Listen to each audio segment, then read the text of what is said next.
దశాబ్దాల తర్వాత తొలిసారిగా భారత్ చైనా సరిహద్దులో తీవ్ర ఉద్రిక్త పరిస్థితులు నెలకొన్నాయి.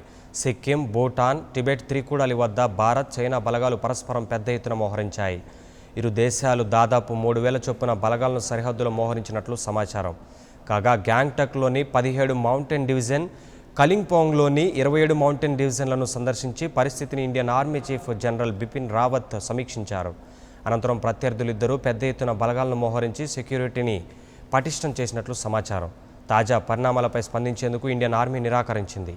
గతంలోనూ దళాలను మోహరించిన ప్రస్తుత పరిస్థితి మాత్రం తీవ్ర ఉద్రిక్తంగా ఉన్నట్లు తెలుస్తోంది. అయితే ప్రస్తుతం తమ దళాలను ఉపసంహరించేందుకు రెండు దేశాలు సిద్ధంగా లేవు. ఇరు దేశాల కమాండర్ల మధ్య ఫ్లాగ్ మీటింగ్లు, ఇతర చర్చలు ఇప్పటి వరకు జరగలేదని ఆర్మీ వర్గాలు తెలిపాయి. భూటాన్ భూభాగమైన డోక్లాం దిశగా త్రికూడలి వరకు చైనా రోడ్డును నిర్మిస్తుండడాన్ని భూటాన్ సహా భారత్ కూడా తీవ్రంగా వ్యతిరేకిస్తోంది. ఇక్కడ 40 టన్నుల బరువును తట్టుకునేలా చైనా క్లాస్ 40 రోడ్డు నిర్మాణాన్ని చేపట్టింది.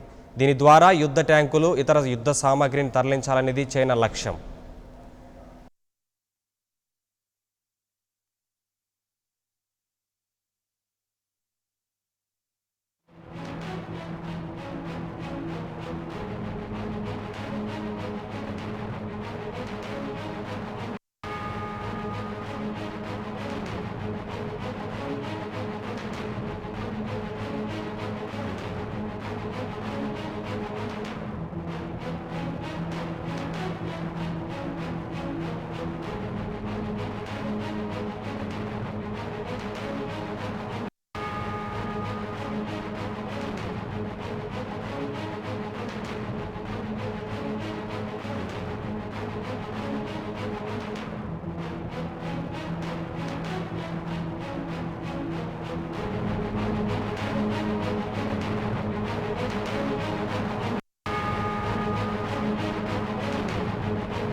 దశాబ్దాల తర్వాత తొలిసారిగా భారత్ చైనా సరిహద్దులో తీవ్ర ఉద్రిక్త పరిస్థితులు నెలకొన్నాయి.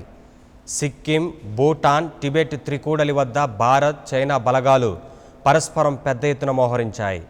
ఇరు దేశాలు దాదాపు 3000 చొప్పున బలగాలను సరిహద్దులో మోహరించినట్లు సమాచారం. కాగా గ్యాంగ్టక్లోని 17 మౌంటైన్ డివిజన్, కలింపోంగ్లోని 27 మౌంటైన్ డివిజన్లను సందర్శించి పరిస్థితిని Indian army chief general Bipin Rawat సమీక్షించారు. అనంతరం ప్రత్యర్థులిద్దరూ పెద్ద ఎత్తున బలగాలను మోహరించి సెక్యూరిటీని పటిష్టం చేసినట్లు సమాచారం. తాజా పరిణామాలపై స్పందించేందుకు ఇండియన్ ఆర్మీ నిరాకరించింది. గతంలోనూ దళాలను మోహరించిన ప్రస్తుత పరిస్థితి మాత్రం తీవ్ర ఉద్రిక్తంగా ఉన్నట్టు తెలుస్తోంది. ప్రస్తుతం తమ దళాలను ఉపసంహరించేందుకు రెండు దేశాలు సిద్ధంగా లేవు.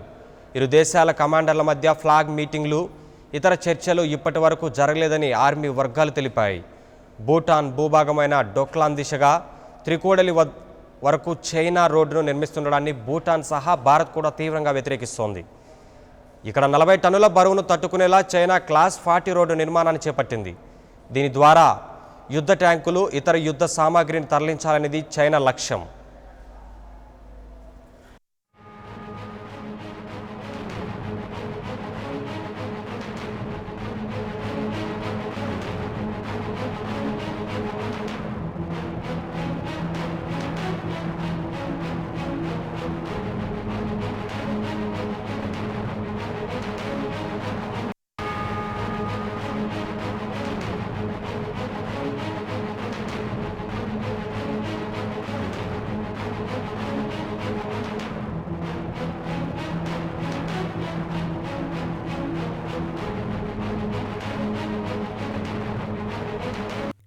For more updates, please subscribe 99 TV Telugu.